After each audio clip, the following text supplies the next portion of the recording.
Deuxième table ronde qui va donc s'intéresser aux différentes fonctions de la filière sécurité-sûreté. À l'ère de la multicrise, la question qui se pose, bien sûr, c'est est-ce qu'on a vraiment les compétences, les talents nécessaires pour faire face? Est-ce que le directeur sécurité d'aujourd'hui sera celui de demain? Quelles équipes doit-il recruter?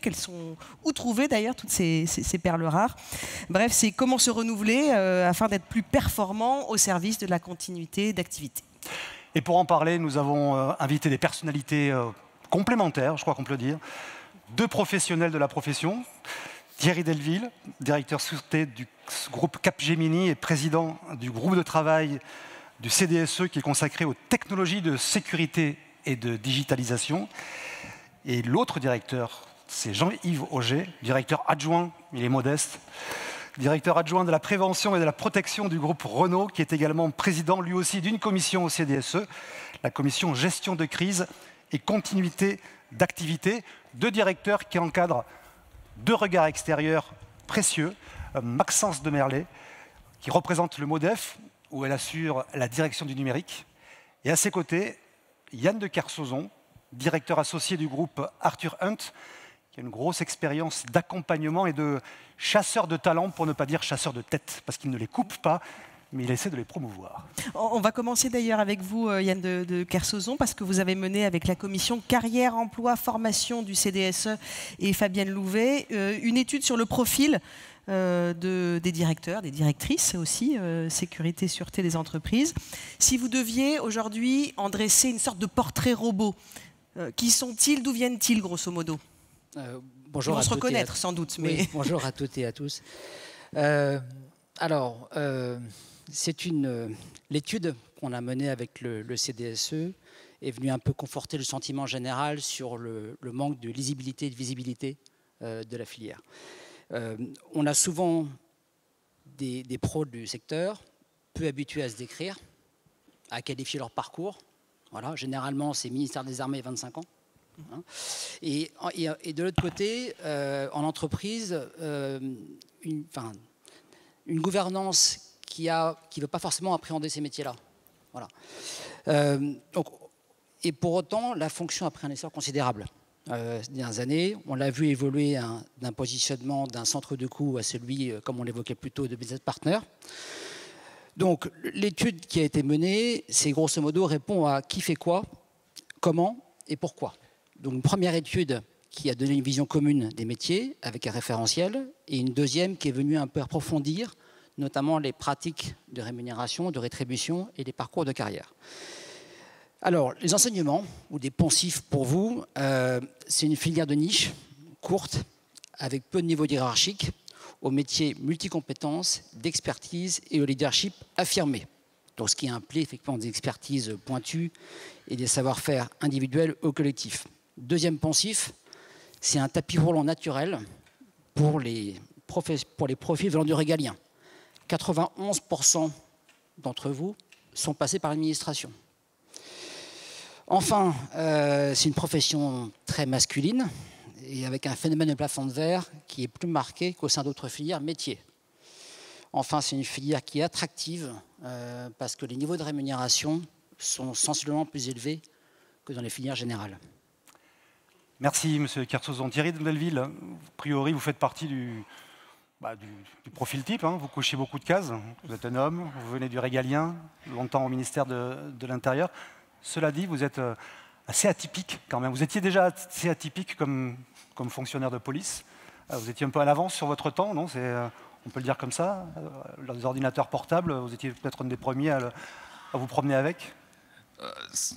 Oui, il se trouve que c'est toujours le hasard des parcours. Personnellement, j'ai assez tôt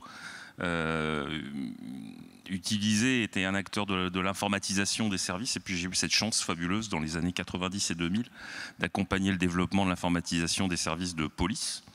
Et oui, donc c'est vrai que c'est un parcours différent, mais j'ai aussi eu un parcours opérationnel, et il est clair que par rapport au profil que vous venez d'évoquer, bien ça répond à une partie, bien sûr, des exigences, ou en tout cas de la nécessaire je dirais, capacité à comprendre l'organisation de l'État dans la sécurité, mais évidemment, ce n'est pas l'alpha et l'oméga. C'est-à-dire qu'il faut aussi avoir d'autres atouts, et la porte reste ouverte à des acteurs qui ne sont pas que venant de ce type de filière. Mais justement, Jean-Yves Auger, vous cochez déjà une case du portrait robot, vous êtes un homme, mais à part ça, votre parcours démontre un peu l'inverse. Vous êtes, est-ce qu'on peut dire, un bébé Renault?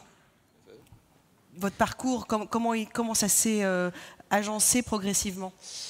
En fait, moi, j'ai un parcours orienté très client, très animation de réseau à l'international, très marketing finalement, développement de nouveaux marchés, de nouveaux services.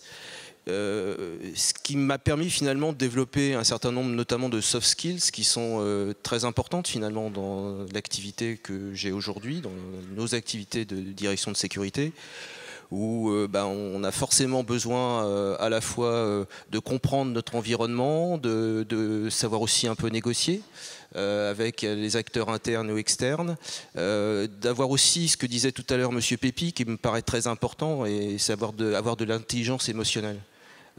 Si vous n'avez pas l'intelligence émotionnelle vis-à-vis d'un client ou vis-à-vis d'un partenaire commercial, c'est compliqué de développer une relation de confiance avec lui. Et je pense que c'est exactement ce qu'il faut qu'on développe dans les entreprises en tant que direction de sécurité, c'est justement cette relation de confiance. La relation émotionnelle, pardon, alors je vois bien en question de marketing, de relations publiques, mais en direction de sécurité-sûreté aussi, il faut avoir cette qualité-là? Bien sûr, et c'est d'autant plus essentiel sur les situations de crise. Pour les équipes?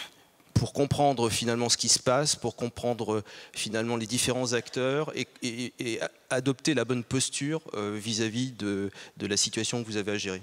Et alors, la connaissance que vous avez de l'entreprise, est-ce que c'est vraiment un atout? On comprend bien l'intérêt de la connaissance des rouages de l'administration telle que vous pouvez la maîtriser, Monsieur Delville, mais vous apportez autre chose, un autre regard, la connaissance en interne du fonctionnement, des failles éventuellement de l'entreprise? Alors d'abord, j'ai les codes. Les codes. C'est important. La culture, surtout dans des entreprises qui ont comme l'automobile, qui ont des codes assez importants, une culture justement assez forte. Donc ça va me permettre aussi d'apporter une sorte rapidement de comprendre finalement ce que veulent les métiers et d'essayer d'apporter des réponses qui correspondent à leurs attentes. Et je pense que et comprendre aussi les orientations stratégiques vers où on va. Et c'est sûr qu'en ce moment dans l'automobile les choses avancent très très vite.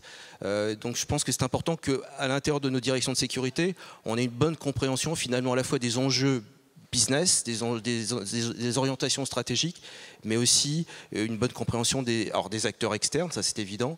Et de ce point de vue-là, je pense que les directions de sécurité doivent être tout à fait avec des parcours, des profils mixtes qui viennent de l'interne et de l'externe, ça c'est clair. C'est un binôme à la tête du service. Tout à fait. Jean qui est dans l'assistance a un parcours tout à fait régalien du coup, puisqu'il il est général. Donc voilà, c'est fabuleux d'ailleurs d'avoir cette double approche et cette complémentarité qui je pense nous donne vraiment une force, puisqu'on a un angle de vue qui est 360 quoi. Yann de Kersozon, on l'a bien compris, deux profils différents. Pour vous, est-ce qu'ils sont représentatifs d'un état des lieux ou d'une évolution de la fonction? Les deux. Enfin, vous évoluez dans un contexte de plus en plus complexe et du coup le rôle s'est développé, le processus s'est accéléré avec la pandémie. Il y a donc une évolution des besoins, des attentes et des profils requis. Voilà. Il y a un mouvement général, effectivement, il y a besoin de davantage d'expertise. Et là où chez les directeurs, l'expérience prévaut, au sein des directions, c'est moins le cas. On a besoin d'experts métiers. Donc c'est complémentaire. Parmi les profils que vous accompagnez, notamment en reconversion sortie du régalien, est-ce que tous sont capables de s'adapter justement à l'entreprise? Ça nécessite... tous n'en ont pas envie. Hein. D'acculturation particulière? Oui, dans ce cas-là, la question ne se pose pas. Mais... Il y a beaucoup de candidats potentiels curieux qui se posent des questions sur l'après premièrement. Donc là, généralement, je douche un peu leurs espoirs en disant un analyste spécialisé Sahel aura du mal à se recaser chez Kiloutou, première chose. Deuxièmement, après, moi, je leur dis, voilà ma modeste compréhension des choses. Votre monde est inconnu par l'entreprise. On a beau essayer de communiquer dessus, d'expliquer, est inconnu. Donc, moi, si un patron d'entreprise me mandate pour trouver un directeur sécurité-sûreté, il va commencer par me dire, je veux que ça brille. Donc on va chercher un très haut fonctionnaire qui apportera à la fois sa connaissance, son expertise métier, ses compétences comportementales, notamment le leadership, ses facultés d'adaptation et de gestion de crise, et qui après, effectivement, viendra apporter aussi sa connaissance des réseaux. Le positionnement du poste est central au sein de l'entreprise. Il est en interaction avec toutes les directions internes et externes. Et en revanche, quand vous êtes en contact avec le régalien, vous avez besoin d'avoir un peu d'assises. Voilà. Pour discuter avec des ambassades, avec des ministères, vous devez savoir comment ça se passe. Une question peut-être aux deux directeurs sécurité sûreté qui sont parmi nous. Est-ce que vous avez vu au fil des années votre positionnement au sein de l'entreprise évoluer? Est-ce que vous êtes mieux perçu, mieux connu aussi, même en interne? Pour ma part. Le micro. Pour ma part, c'est un peu tôt pour le dire parce que je suis directeur sûreté depuis 1 an et demi et la fonction, en fait, je l'installe au niveau du groupe. Donc j'ai un positionnement où historiquement, Capgemini, l'entreprise, gérait la sécurité et la sûreté, et elle bien sûr continue de le gérer comme ça, parce que c'est bien, ça a été très bien dit ce matin par Guillaume Pépi, c'est au niveau du terrain que les choses se gèrent le mieux, mais la vision groupe, il fallait la bâtir. Et cette vision groupe, donc on est en train de la construire avec une équipe dont une partie est dans la salle, et c'est certain qu'en 1 an et demi, je vois déjà dans les fonctions centrales, un positionnement, une meilleure compréhension, parce qu'on a un grand effort de pédagogie, d'explication. Ça a été très, très justement dit. On n'est pas là pour jouer un rôle de flic ou de voilà. On est plutôt dans un rôle de prévention, d'explication, d'anticipation. Et ce rôle-là, donc évidemment, éclaire progressivement le positionnement. Puis après, il éclaire aussi le périmètre d'intervention quand vous êtes dans une organisation où il y a bien sûr à côté de vous un directeur des risques, un directeur de la compliance, une responsable de l'éthique. Et donc tout ça doit aussi vous amener à vous insérer dans un écosystème où la sécurité, qui est une thématique très transversale, qui est présente partout, mais vous n'êtes pas là pour prendre la place de tout le monde. Donc il faut vraiment avoir aussi cette capacité à vous insérer dans une organisation. Là, vous parlez des relations surtout au niveau de l'entreprise. Pour parler des relations avec la base, je dirais, de l'entreprise, le regard que portent les salariés dans un groupe historique comme Renault, par exemple, quel est le regard qu'on porte chez Renault sur ce qui était peut-être autrefois sous un autre nom, je ne sais pas, la direction de la sécurité? On ne doit pas être les flics de l'entreprise. Chez Renault, est-ce qu'on n'a pas eu un petit peu parfois cette image de la direction de la sûreté ou de la sécurité? Et aujourd'hui, est-ce que cette image, je l'espère pour vous, a évolué? Alors nous, on est né d'une crise de sécurité, justement. Donc il a fallu tout reconstruire. Et ça a été ce qui tue pas renforce. Et ça a été finalement, pour la direction de sécurité, ça a été une fantastique opportunité, puisqu'il a fallu rebâtir, à la fois définir les missions, validées par le conseil d'administration. Je pense qu'il y a peu de directions de sécurité qui ont leurs missions qui sont validées par le conseil d'administration de leur entreprise. Il a fallu aussi, ça nous a permis de pouvoir staffer, c'est-à-dire obtenir, parce que souvent on a les missions, mais on n'a pas forcément, comme on dit dans les entreprises, le nombre de cases qui vont avec, c'est-à-dire les personnes. Et ça nous a permis aussi de recruter à la fois en interne ou en externe les compétences, les profils qui nous étaient nécessaires pour accomplir ces missions. Et c'est vrai que quand je reprends le référentiel des métiers qui a été fait par l'enquête du CDSE, finalement ce référentiel des métiers recouvre plus ou moins les missions telles qu'on les avait définies. Et on voit bien que ça nous a permis finalement de franchir et de résoudre un certain nombre de crises telles qu'on les vit aujourd'hui. Est-ce que vous avez une légitimité différente, peut-être? Tout à fait, et je pense que la crise fait partie de cette légitimité qu'on a pu accueillir, mais pas que.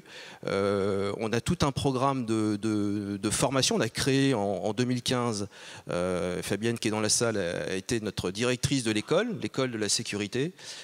C'est un point vachement important parce que ce ne serait-ce que j'ai pris les chiffres de cette année, on a formé 35 000 collaborateurs à l'intérieur du groupe sur des sujets de sensibilisation cyber, sur les sujets de gestion de crise. Rien que cette année en gestion de crise, on a formé à peu près 500 personnes sur la gestion de crise. Donc voilà, si on veut être, j'allais dire, au cœur de l'organisation, encore faut-il aussi montrer à cette organisation qu'on lui apporte et qu'on lui crée de la valeur. Peut-être une petite question sur les talents que vous recrutez, éventuellement des jeunes. Yann de Kersozon, est-ce qu'il y a un plafond de verre en fait? Il y a une évolution graduelle. Il faut avoir les codes de l'administration. Ça, c'est un prérequis. Ça, c'est un prérequis. Donc moi, on m'a dit, parfois, il y a des talents issus du privé. Moi, il serait formidable, il est formidable ce garçon, mais il faudrait qu'il ait passé 2 ans dans l'administration. Donc bien formé à l'école, dans les universités, les écoles. Une tête très bien faite, bien formée, avec une expertise, en l'espèce, c'était de mobilité internationale, qu'il aille à l'école. Voilà, qu'il aille à l'école. Donc il a appris, il est revenu. Les talents, il y a un plafond de verre dans l'absolu, parce qu'effectivement, cette profession, en tout cas les têtes de pont, sont majoritairement masculins, à l'image de l'administration dont ils proviennent. Pour autant, la profession se féminise, et notamment au plus bas, au niveau junior, analyste, où il y a 57% des analystes qui sont féminins. Donc au fur et à mesure, ces mouvements sont en marche. Mais ça ne se décrète pas.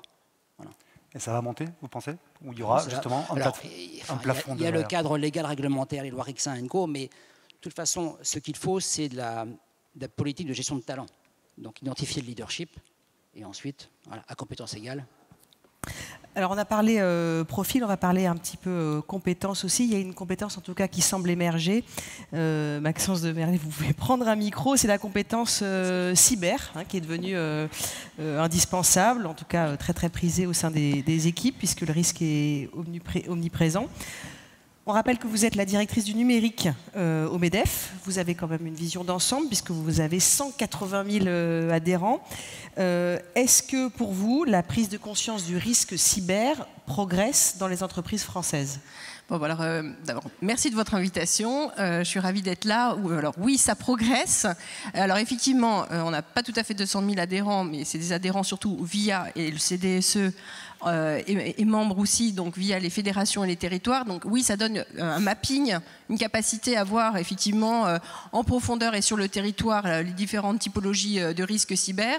Et puis, cette prise de conscience, en fait, elle a vraiment, je pense que d'ailleurs, dans les métiers de la sûreté, de la sécurité, il y a eu un peu, enfin, moi je le ressens comme ça, un avant et après Covid, parce que la numérisation, en tout cas au MEDEF, c'est vrai que des prédécesseurs avant moi étaient là pour en parler, pour dire que c'était important pour l'économie, pour la compétitivité de nos entreprises.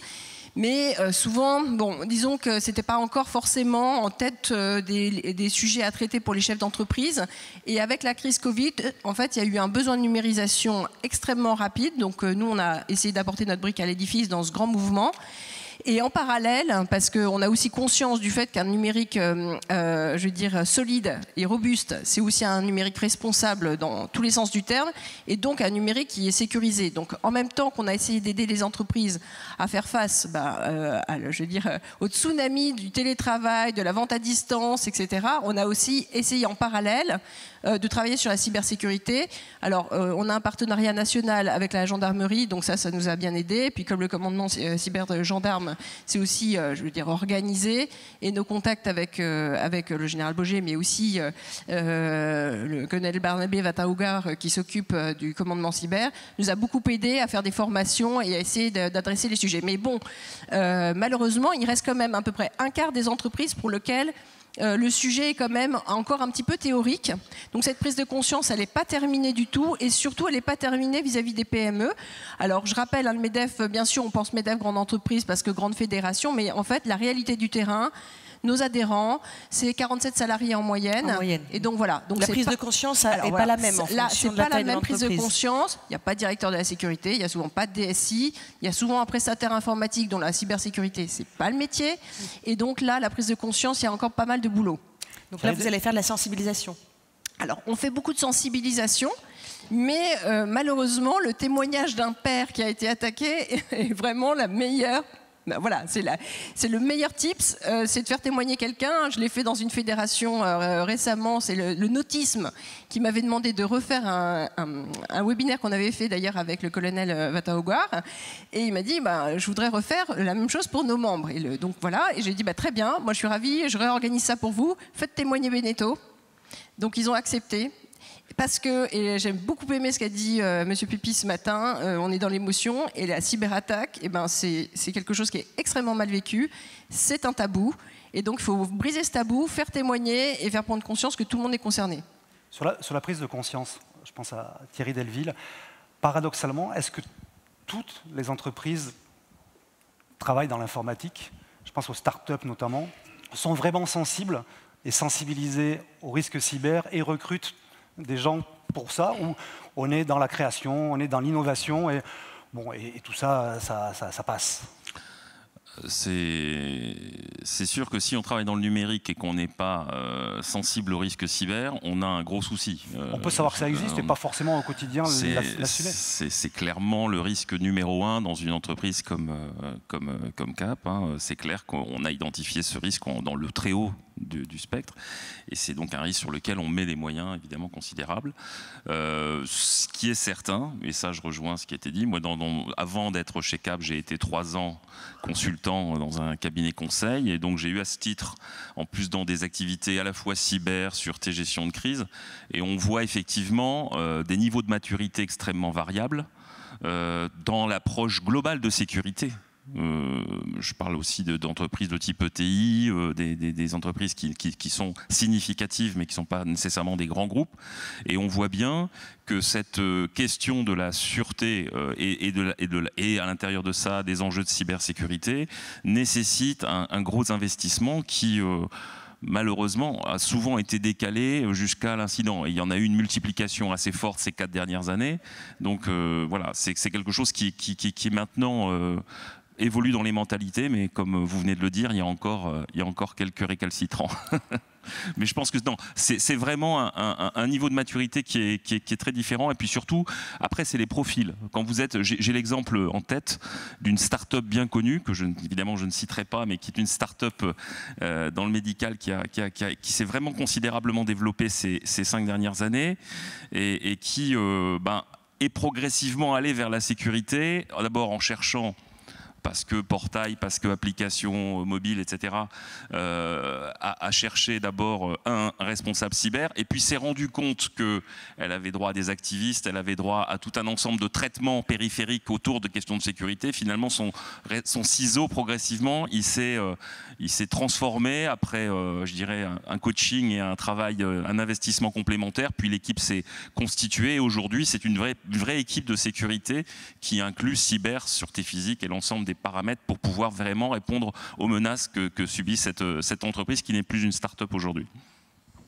Et moi, je voudrais compléter, si vous me permettez, c'est vrai que le numérique, en fait, c'est pas juste un domaine, c'est quelque chose qui est complètement pervasif, ça transforme complètement l'entreprise. J'ai travaillé dans une grande entreprise informatique et on avait coutume de dire qu'en fait, un projet informatique, c'est surtout un projet de transformation. Et le numérique, on parle souvent aujourd'hui dans l'économie numérique de l'effet de réseau. C'est la loi de Metcalfe, c'est-à-dire que le réseau a la valeur du carré du nombre de participants au réseau.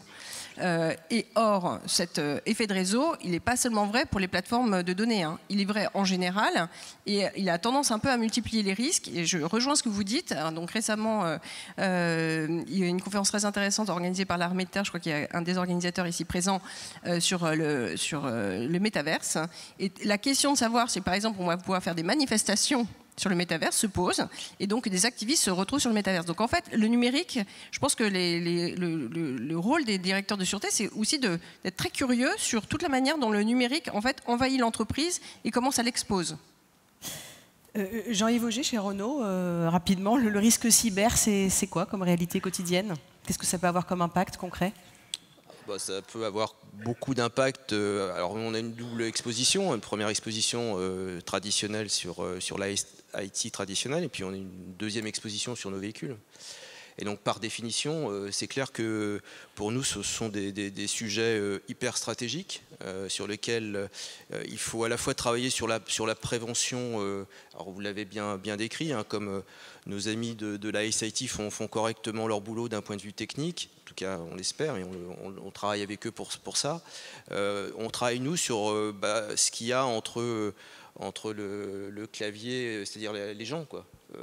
Et notre mission à nous, c'est aussi de sensibiliser nos collaborateurs sur les bonnes pratiques. Donc au travers de différentes choses que tous les collègues, je pense, du CDSE font, ça passe par des amphis qu'on organise. Alors ça peut être des amphis à distance, avec le télétravail, avec la DGIC, qui sont très très appréciés, qui permettent justement de bien sensibiliser l'ensemble des collaborateurs sur ces sujets. Mais ça passe aussi par des choses un peu innovantes en matière de serious game. On en a lancé un il n'y a pas très très longtemps, enfin cette année, là j'ai les chiffres sous les yeux, qui a recueilli 25 000 apprenants et 12 000 heures de connexion. Donc voilà, il y a une vraie attente finalement des gens pour se former. Donc ça c'est sur la partie prévention. Sur la partie gestion de crise, on a dans nos entreprises, je pense, un vrai enjeu. C'est que pour l'instant, ces sujets ont été cooptés par la SIT en organisation de crise. C'est bien, mais ce n'est pas suffisant. Et d'ailleurs, les recommandations de l'ANSSI sont très claires là-dessus. Il faut absolument qu'on ait des organisations de gestion de crise qui prennent et qui embarquent à la fois les COMEX, bien entendu, mais aussi les métiers. Et donc on est passé finalement d'un environnement de gestion de crise à un environnement de continuité d'activité. D'autres diraient de robustesse ou de résilience, mais on ne va pas forcément utiliser ces mots-là. Peu importe les mots qu'on utilise, je pense que ça c'est un enjeu qui est un enjeu majeur, parce que finalement, quand je discute avec mes collègues du CDSE dans les commissions, on voit bien qu'on discute de beaucoup de sujets, mais dès qu'on commence à parler de cyber, on est tout de suite un petit peu limité par les enjeux purement techniques, et ce n'est pas que des enjeux techniques, c'est d'abord des enjeux stratégiques et métiers. Et ça, je pense que c'est vraiment notre rôle en tant que direction de sécurité ou manager de crise, j'aime pas trop le mot gestionnaire de crise d'ailleurs, de faire prendre conscience de ces enjeux à nos différents métiers et de les préparer justement à ça au travers de sensibilisation, au travers d'exercices. Un travail d'évangélisation en interne. Tout à fait, et qui est essentiel. Et alors c'est ce qui mobilise souvent. On a organisé cette année des exercices avec nos collègues à l'intérieur de l'entreprise. Effectivement, c'est beaucoup de temps, c'est beaucoup de travail, parce qu'il faut que le scénario soit crédible. C'est beaucoup d'équipes mobilisées, mais au final, c'est pour nous une façon d'avancer dans nos organisations quand malheureusement, et ça va arriver, la situation arrive. Alors, Maxence de Merlet, je me rappelle que vous, sur cette sensibilisation en interne, vous aviez fait une comparaison entre la culture d'entreprise, la culture de sécurité en entreprise en France, et ce que vous aviez pu vivre vous-même dans une entreprise anglo-saxonne. Oui. Alors, peut-être que vous pouvez nous raconter, mais je crois que c'est pas du tout la même expérience. Non, mais effectivement, moi j'ai un souvenir, effectivement, le jour où je suis arrivée dans cette grande entreprise internationale, la formation et je veux dire, la manière dont on vous prend en main dès le départ sur qu'est-ce que vous devez faire. Il y a le non-volunteer information, hein, c'est l'espèce de culture d'entreprise qui, alors peut-être que dans les entreprises, effectivement, proches de la défense, il y a effectivement cette culture de garder finalement pour soi et de ne pas avoir à connaître de choses dont on n'a pas nécessité de connaître. Ça, c'est très vrai dans les entreprises de défense ou proches enfin, dans la BITD ou dans la défense en général. Mais dans les entreprises privées plus, je veux dire, a priori classiques, moins sensibles. Voilà. Ça, cette prise de conscience, je pense qu'elle est beaucoup plus récente, et je pense que c'est quelque chose de vraiment crucial, que la sécurité, ça soit vraiment l'affaire de tous, parce qu'en cybersécurité, particulièrement, chacun est à la fois potentiellement le maillon faible entre, vous l'avez dit, la chaise et l'écran, mais aussi potentiellement celui qui va sauver le truc. Donc celui qui clique sur le mail pour dire attention, ce mail et me pose question, et je mets le petit bouton qui va bien, ou je l'envoie à la DSI pour dire mais attendez, est-ce que ce mail il est vraiment correct, c'est potentiellement toute l'entreprise qui est sauvée versus celui qui va cliquer sans faire attention. Et on ne peut pas jeter l'opprobre sur ces personnes, parce que quelquefois l'ingénierie sociale qui est faite est extrêmement précises. Moi, j'ai un cas récent qui est arrivé, il se trouve chez un membre territorial du MEDEF, donc c'est un MEDEF territorial qui a été visé. Il y a une ingénierie sociale complète, c'est-à-dire que le mail avait complètement repris l'intitulé, le logo d'un gros adhérent, et donc en fait on était dans un cas en fait de tentative de se servir du MEDEF comme cheval de Troie. Et c'est la salariée du MEDEF qui avait bien été formée qui a sauvé potentiellement non seulement le MEDEF mais le futur attaqué de la situation. Donc je pense que c'est très important cette formation, cette prise en compte générale. Alors nous on a publié un guide qui a été établi en collaboration avec l'AFEP et le CICE sur les données sensibles. Parce que je reviens à mon propos d'avant, c'est que le numérique, c'est très pervasif et c'est un acteur de transformation de l'entreprise. Donc ça veut dire que vos données, elles valent quelque chose pour quelqu'un, quelque part. Et donc, se demander, non pas seulement si ces données, elles sont secrètes parce que effectivement, elles auraient été codifiées telles que par un code ou par une profession, si vous êtes avocat, etc. Mais se demander quelles sont les données sensibles et qui a accès à quoi. Moi, je reviens à ce sujet-là, c'est votre concept du zéro trust, moi j'aime beaucoup ça, c'est de dire il faut arrêter que les gens aient accès à tout n'importe comment dans l'entreprise et il faut se redemander de manière consciente qu'est-ce qui est important et qui doit avoir accès à quoi. Merci, je crois que vous prêchez des convaincus en matière de vigilance. Ils ont fort à faire pour convaincre leur environnement. C'est aussi une des qualités qu'on vous demande, c'est de la pédagogie, on le comprend bien, de la pédagogie avec au-delà de votre service, à tous les salariés de votre entreprise. Et justement, au-delà de ce sens de la pédagogie, ce qui est considéré comme une compétence importante, incontournable aujourd'hui, cette cybercompétence, est-ce que vous, Yann de Kersozon, quand vous êtes sollicité, vous cherchez ces compétences-là ou vraiment c'est trop banal, je dirais, pour vous? C'est une fonction en extrême tension. Il y a 17 000 postes à pourvoir qui ne sont pas preneurs. Donc, grosso modo, quand je vois un candidat, c'est moi qui passe l'entretien. Ah oui. Donc, c'est grosso modo, combien est-ce que vous allez me rémunérer? Et combien est-ce que je vais percevoir à N+1, N+2, N+3? Sachant qu'en général, cette posture de mercenaire, vous avez un turnover extrêmement important dans les métiers de sécurité fonctionnelle. Donc c'est très difficile, donc je suis très sélectif. Mais en revanche, il y a un besoin permanent et a fortiori dans les sociétés qui ont pu malheureusement être échaudées, qui ont connu une crise. Alors là, c'est le combat de combat. Là, il faut créer un SOC en un quart d'heure. Et c'est faisable? Avec des moyens. Ah, chute de lunettes derrière vous. J'en profite pendant que Yann de Kersozon récupère ses lunettes pour vous dire que si vous avez des questions à l'issue de la table ronde, vous avez le temps de les préparer. Il y a une autre compétence qui est en plein développement, c'est celle des data scientists, ces experts capables de traiter de la donnée à grande échelle pour le meilleur usage des entreprises. Thierry Delville, chez Capgemini, vous coordonnez aussi au CDSE un atelier sur la data et vous croyez, je cherche le micro mais je pense que les deux marchent maintenant ou fonctionnent, vous croyez vraiment à la plus-value de cette compétence data scientist. C'est aussi un métier en tension dont tout le monde a besoin? La question, c'est comment aujourd'hui, ça a été dit tout à l'heure d'ailleurs par la personne qui intervenait de chez AXA, qui intervenait sur l'environnement, le climat, AXA Climat. Monsieur Pham, qui évoquait l'accumulation d'informations, l'accumulation de données. C'est un phénomène global à l'entreprise. Et on voit par secteur des positions assez différentes quand on commence à regarder évidemment dans le secteur bancaire, dans le secteur de l'assurance. On voit là vraiment des sujets de data lake, de gestion avec de grandes quantités importantes de data scientists qui existent dans l'organisation. Donc pour une direction sûreté sécurité, ça va être plus facile de trouver auprès de ses interlocuteurs une capacité à réfléchir aussi dans les enjeux de sécurité, sur ces données de sécurité, comment je me greffe, parce qu'il n'est pas question de faire ça en silo, mais il faut bien travailler sur... Ça, c'est pas en silo, c'est pas un data scientist pour la sécurité. Non, mais qu'il y ait un data scientist qui soit en charge des projets liés à la sécurité sûreté, c'est une bonne chose. Mais par contre, on ne va pas utiliser que des données de sécurité et de sûreté, on va avoir besoin de l'environnement, de tout ce qui nous entoure, des sujets RH, des sujets évidemment dans le respect des règles à la fois GDPR, de toutes les thématiques légales qui encadrent l'utilisation des données, et en particulier sur la sécurité.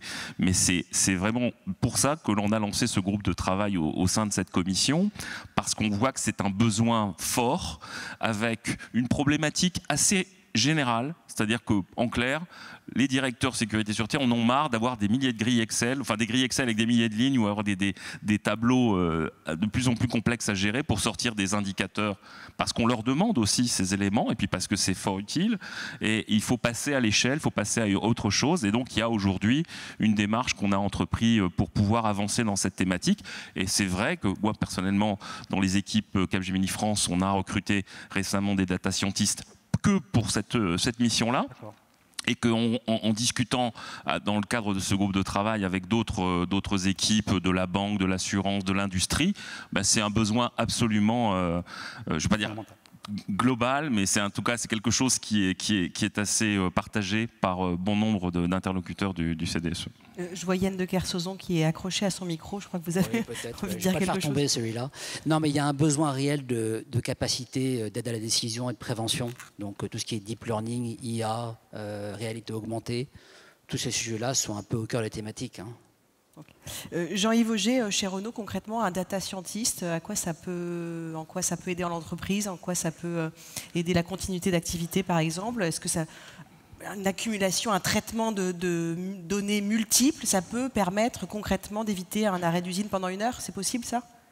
Alors, nous avons à l'intérieur de la direction de prévention et de protection 2 data scientists depuis 5-6 ans qui travaillent avec nous sur ces sujets et qui nous apportent finalement, qui travaillent étroitement avec le contrôle interne et l'audit et les métiers, bien entendu, pour à la fois mesurer les écarts d'inventaire. Et dans ces écarts d'inventaire, on sait tous qu'il y a une part de malveillance. La question, c'est laquelle, et ça, je pense que c'est important qu'on ait cette vision par site, par type d'activité, justement avec un échange, bien entendu, avec les métiers sur qu'est-ce qui est lié à la malveillance et qu'est-ce qui l'est moins, qui est lié à des problèmes de qualité, tout simplement. Ça, c'est un premier point. Ensuite, le deuxième point et également sur le deuxième point par rapport à ce que font ces data scientists, c'est qu'ils travaillent sur plusieurs systèmes d'information, parce que vous savez, les entreprises sont organisées par système, les métiers sont organisés par système d'information, mais qui discutent finalement assez peu entre eux. Et donc leur rôle, c'est justement de donner un peu de sens entre la production et la facturation, voir s'il y a par exemple des écarts. Et là, on est complètement dans nos métiers régaliens, j'allais dire, de direction de sécurité. Sur la partie plus crise, il y a tout un travail que l'on fait qui est, je trouve, très, très, très utile sur la détection des signaux faibles au travers de la veille et de l'anticipation. On adresse quotidiennement une veille à peu près 500 personnes à l'intérieur de l'entreprise, à tous les niveaux de l'organisation, ce qui nous permet finalement de garder le contact au quotidien et aussi d'être j'allais dire un signal d'alerte sur tiens, il se passe telle chose dans tel endroit, qu'est-ce que vous avez mis en place pour réagir, quoi. Juste une question, vous l'avez évoqué, l'un de vous deux pourra sans doute répondre, mais Thierry Delville, vous avez évoqué rapidement le data lake, donc ce lac de données. Est-ce que c'est nécessairement interne à l'entreprise ou est-ce que ça peut être un tout petit peu partagé par filière, par métier? Partagé, non, c'est un projet d'entreprise, c'est un projet d'entreprise en général. Les situations sont variées, après je ne peux pas donner un modèle unique, mais il est clair que de ce que j'ai pu observer, c'est qu'évidemment au sein de l'entreprise, il y a une architecture qui se met en place autour de la gestion de la donnée, avec des experts qui vont véritablement accompagner les différentes directions dans l'établissement et l'intégration de ces données, et surtout pour aider ces structures et ces fonctions à monter en gamme dans l'utilisation et de ce qu'elles peuvent en tirer. Parce que en fait, quand on se lance dans cette aventure, le plus souvent, c'est qu'on ne sait pas très bien ce qu'on peut en tirer, ce qu'on peut en attendre. Donc ça, c'est aussi un autre enjeu et qui fait partie des chantiers sur lesquels on va se pencher dans les prochaines semaines. Jean-Yves Auger. Oui, je vais compléter. Pour nous, c'est une véritable opportunité, justement cette transformation numérique des métiers. Et si on a la capacité de pouvoir accompagner justement cette transformation avec notamment nos compétences et nos data scientists, ça va être aussi une autre façon de rentrer à l'intérieur vraiment du cœur de l'entreprise. Moi, j'ai un exemple très, très concret en tête. En ce moment, nos organisations sont en train de complètement se réorganiser sur la supply chain. Et on va dire, oui, et la sécurité là-dedans, eh bien, oui, non et non. Parce qu'en fait, à la fois sur la partie veille, détection de signaux faibles, on a des choses à dire, on a des datas à apporter qui sont essentielles pour les accompagner dans la constitution de leur tour de contrôle. Et inversement, ils ont des informations à nous passer. Et si vous n'avez pas justement construit ces flux, qui sont finalement un peu à la fois du qualitatif et du quantitatif, et que vous n'avez pas des équipes derrière qui sont capables de gérer cette relation, eh ben vous n'allez pas être en mesure justement d'accompagner cette transformation à l'intérieur de votre entreprise. Très rapidement, Yann de Kersauzon, j'imagine que data scientist, c'est le même constat, vous avez du mal à recruter? Par rapport aux cyberspécialistes non. Oui, c'est assez difficile. C'est assez difficile. C'est-à-dire que si j'étais un peu plus jeune, je pense que potentiellement, en tout cas, voilà, j'aurais fait un élevage de data scientist, je pense. Okay. Thierry Delville, vous avez beaucoup d'espoir dans les jeunes, justement. Justement, oui. Bon, j'ai la chance, voilà, avec mon camarade Patrick qui était juste avant sur la Patrick Guyonneau, on enseigne à Sciences Po sur justement les enjeux du numérique et de la sécurité. Et on voit quand même, moi, à travers ce modeste exemple, qu'il y a vraiment une aspiration. Le marché de la sécurité, c'est un marché en croissance. La filière de sécurité s'est mise en place il y a une dizaine d'années. On sait que c'est un marché où le numérique évidemment est un peu la locomotive, mais enfin la cybersécurité est la locomotive, mais enfin globalement on est sur des taux de croissance qui sont supérieurs au reste de l'économie. On est quand même sur des enjeux assez importants, et donc je dirais la réponse c'est en 10 ans considérablement ouvert sur des masters, sur des cycles de formation qu'on a dans les grandes universités, dans des écoles spécifiques. Les grandes écoles ont ouvert aussi Polytech, enfin l'ensemble des grandes écoles ont ouvert des filières cyber et la sécurité sûreté fait partie aujourd'hui des enseignements, comme je citais, à Sciences Po et dans d'autres sites. Donc je pense qu'il y a quand même un écosystème qui bouge considérablement. Et à titre personnel, pour l'équipe que j'ai recrutée, constituée, on a des talents tout à fait intéressants qui ne sont pas nécessairement d'ailleurs des anciens, au contraire, des jeunes qui ont vraiment cette culture-là, qui pour la plupart vont faire des stages, vont faire 1 an, 2 ans. On a aussi beaucoup de l'armée et le ministère de l'Intérieur prennent beaucoup de contractuels aussi, donc il y a aussi des passages de 2-3 ans qui sont très bénéfiques pour ces profils-là. Et je pense que c'est ça qui est en train de bouger dans le marché et qui ouvre de plus en plus d'opportunités. Et c'est rafraîchissant. Et puis surtout, ça répond à un besoin. Donc oui, par contre, je rejoins complètement que dans la cyber, c'est encore en deçà des besoins. Si vous me permettez, juste ça a rendu là. Ah non, pardon. Ce sont des métiers qui ont du sens. On a tendance à l'oublier. Donc, servir l'intérêt général dans l'absolu, voilà. Il y a un écho très favorable, métier attractif, et qui, grâce aux travaux de CDSE, sont lisibles désormais. Vous avez un vrai référentiel. Moi, il y a quelques années, quand on me demandait de recruter un directeur sécurité-sûreté, grosso modo, c'est moi qui écrivais la fiche de poste, en disant il me semble que par rapport à vos enjeux, positionnement géographique, l'éclatement, les menaces, vous devriez avoir ça. Désormais, le travail est bien prémâché. Voilà. Parce qu'encore une fois, il y a ces fiches métiers, c'est-à-dire vous savez qui fait quoi et comment. Voilà. Et donc un jeune qui veut s'investir, ou un ancien jeune qui va s'investir dans la sécurité-sûreté, en tout cas, il y a une filière, il y a une ascension possible, une évolution possible, et le plafond de verre, il partira au fur et à mesure, il dissiffera.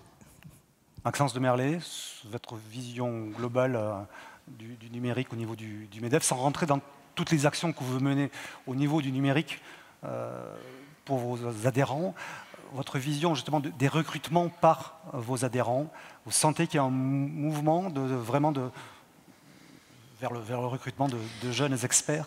Non, mais sur ce sujet, je ne peux que confirmer ce que mes voisins ont dit. Donc, je n'ai pas grand-chose à ajouter sur le fait qu'il y a une grosse crise en fait de recrutement.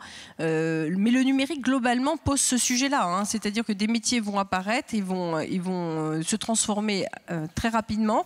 Et en fait, ça demande à toute l'institution finalement, je vais dire globalement éducative, la formation professionnelle, les entreprises, d'être très à l'affût, de vraiment anticiper les changements.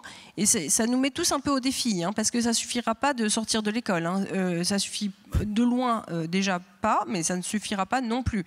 Donc effectivement, c'est une question aussi de faire grandir les talents. Et c'est aussi, par rapport à ce plafond de verre que vous évoquez, une grande chance.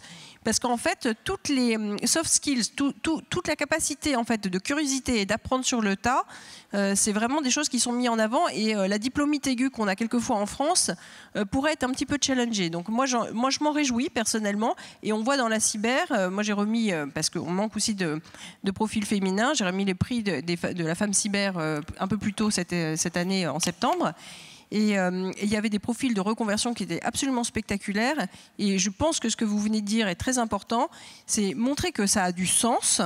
C'est vraiment un des éléments cruciaux pour faire venir des gens dans cette filière. Il faudrait peut-être un accompagnement ou une meilleure communication autour de ces métiers, ou ça vous semble suffisamment connu ? En fait, il faut un peu, j'allais dire, c'est un peu comme tous les métiers d'ailleurs, il faut essayer d'éviter les clichés. Et donc, tous ceux qui travaillent dans la cybersécurité n'ont pas un sweat à capuche. Hein. Mais je pense que je prends cette expression parce que c'est le titre d'un livre qu'une personne très bien placée au ministère de l'Intérieur a écrit, justement pour, je veux dire, un peu enlever les a priori et aussi permettre de mettre en valeur des profils féminins.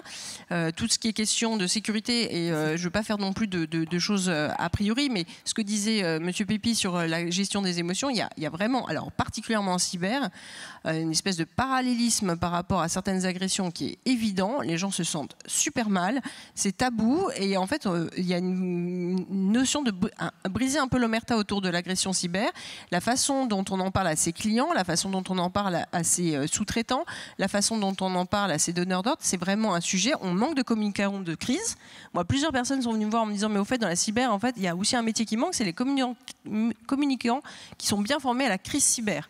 Parce qu'une crise cyber, c'est un peu comme aussi M. Pépi le disait, hein, c'est la crise dans la crise ou la crise post-crise. J'ai bien aimé sa façon d'exprimer. Ouais, la crise après la crise. C'est OK, vous avez éteint tout votre réseau, tous vos serveurs sont down. Il va falloir les rallumer un par un, tout screener, etc.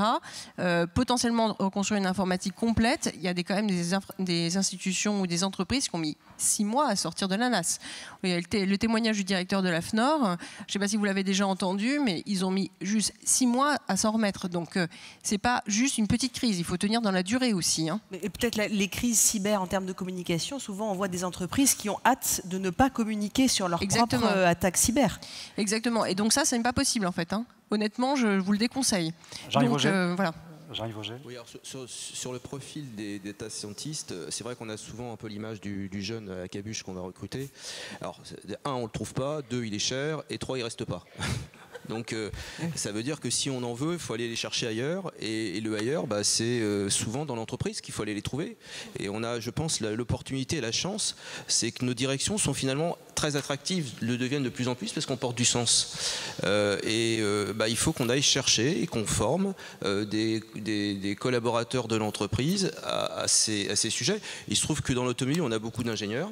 Et donc, c'est pas très compliqué pour eux. En plus, ils ont une chance, c'est qu'ils connaissent les métiers. Donc, ils peuvent discuter en plus après avec les métiers. Et notamment les deux qu'on a, ils viennent de la supply chain. Et nos sujets, ils sont quand même beaucoup autour de ces sujets supply chain, industrie, manufacturing. Et en phase 2, ils ont à la fois des gens qui connaissent le métier et des gens qui sont capables effectivement de traiter des données en grand nombre. Alors certes, c'est des qualités encore plus rares, mais je pense que dans nos entreprises, on recèle beaucoup de talents qu'il faut aussi savoir les former en interne, et leur donner la chance de monter en compétences. Vous parlez de former en interne. Je reviens à la fonction de directeur de sécurité sûreté. Thierry Delville, vous avez été, vous l'avez dit tout à l'heure, dans un cabinet de consultants.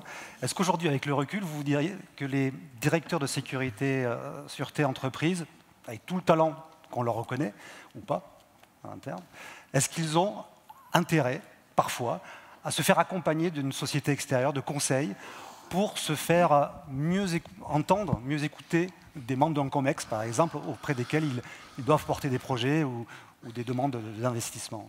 Bah, je l'ai fait, donc je ne vais pas dire le contraire. Oui, je pense que je l'ai fait. Oui, je pense qu'effectivement, quand vous êtes directeur sûreté, alors donc vous dans un grand groupe où on vous rajoute, par exemple, c'est arrivé pendant la crise Covid, on n'en a pas trop parlé, on l'a pas trop analysé, mais rapprochement cyber et sûreté, j'ai envie de dire ancien modèle, couvert par la gestion de crise sous la tête d'une seule et même personne. Donc son approche sécurité globale, sûreté globale, appelons ça comme on veut, peu importe.